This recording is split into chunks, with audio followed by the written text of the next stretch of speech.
Tell the WHO to go pound sand. Tell the UN to go pound sand, to put Gorsuch and Kavanaugh and 200 Circuit Court judges on the Supreme Court. When President Trump was elected, we're getting Americans off of welfare and back into the workforce. That's a great thing. And trying new things. More people started looking for jobs, maybe because the narrative changed. Disability applications plunging. Then you think, wow, okay, maybe I can get behind this guy. And then he gets in front of a microphone.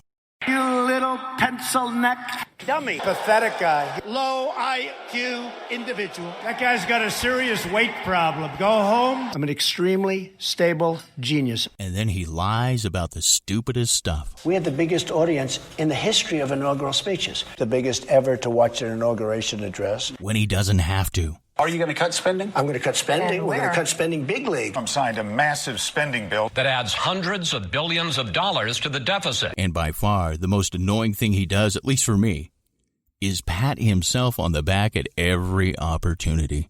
Nobody knows politicians better than I do. Nobody knows. Nobody's better. Nobody's stronger. There's nobody bigger or better at the military than I am. I love the First Amendment. Nobody loves it better than me. Nobody loves the Bible more than I do. There is nobody that respects women more than I do. Nobody builds walls better than me. Nobody in the history of this country has ever known so much about infrastructure as Donald Trump. Nobody knows that better than me. Nobody even understands it but me. Nobody can do it like me. Which is why I alone can fix it. So there's reasons to vote for him, and there's reasons not to. But I look at the other candidate, and I'm like, this is the best you could do? Not only is he completely out of touch with America at times, I think he's out of touch with the ozone. But I tell you, if you have a problem figuring out whether you're for me or Trump, then you ain't black. And this joker has tried this before in 1988. And if the media and the country are so obsessed with the Donald Trump lie-o-meter, you better get that baby charged. Because although you wouldn't think it could be possible, this guy, Joe Biden, lies more than our president. Senator Joseph Biden may have more explaining to do. The new questions stem from taped remarks of Biden during an April campaign appearance in New Hampshire. I went to law school on a full academic scholarship, the only one in my class to have a full academic scholarship. Went back to law school and, in fact, ended up in the top half of my class. I was the outstanding student in the political science department at the end of my year. I graduated with 3 degrees from undergraduate school and 165 credits, only needed 123 credits. Biden now concedes he did not graduate in the top half of his law school class, that he does not have 3 degrees from college, and that he was not named outstanding political science student in college. Newsweek says Biden actually went to school on a half scholarship, ended up near the bottom of his class, and won only 1 degree, not 3. Joe Biden ranked 76th in a class of 85 at the University of Syracuse Law School. I mean, this guy comes off this whole thing as a flyweight. Now Biden says Newsweek is right. His memory had failed him. And I'd be delighted to sit down and compare my IQ to yours if you'd like, Frank. Joe Biden was victimized by the truth. You won't hear this on mainstream. Unless, of course, you were around in 1988. Democratic presidential candidate Joseph Biden today faces a controversy. 3 weeks ago, at a debate at the Iowa State Fair, he used phrases identical to those delivered by British Labour Party leader Neil Kinnock. Biden seemed to be claiming Kinnock's vision and life as his own. Why is it that my wife is sitting out there in the audience, is the first in her family to ever go to college? Why is Gladys the first woman in her family in 1,000 generations to be able to get to university? My ancestors who worked in the coal mines in northeast Pennsylvania don't come up after 12 hours and play football. 8 hours underground and then come up and play football. It's because they didn't have a platform upon which to stand.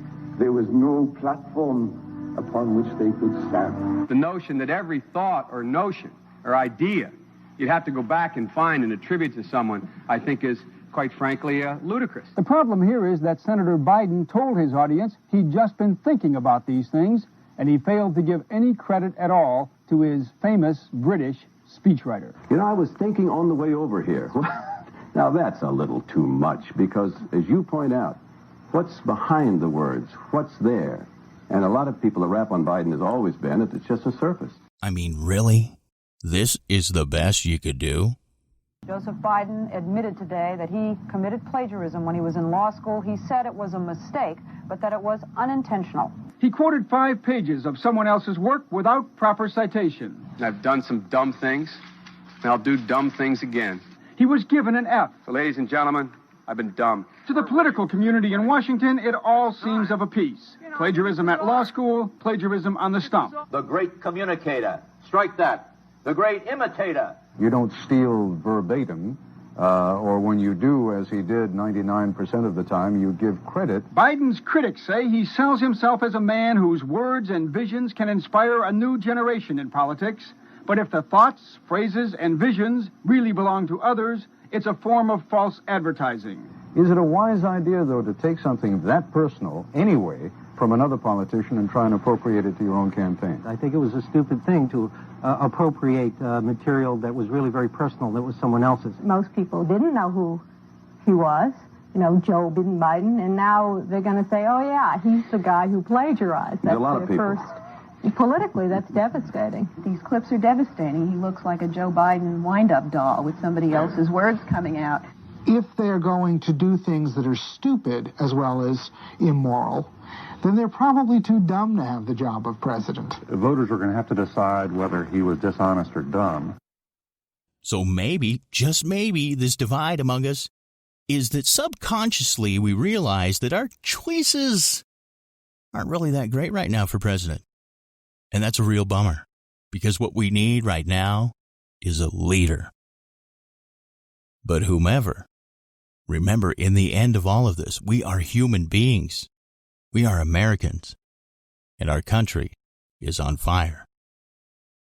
Be compassionate. Be kind. Love one another. Stay informed and question everything. This is Chad On Demand, keeping it real.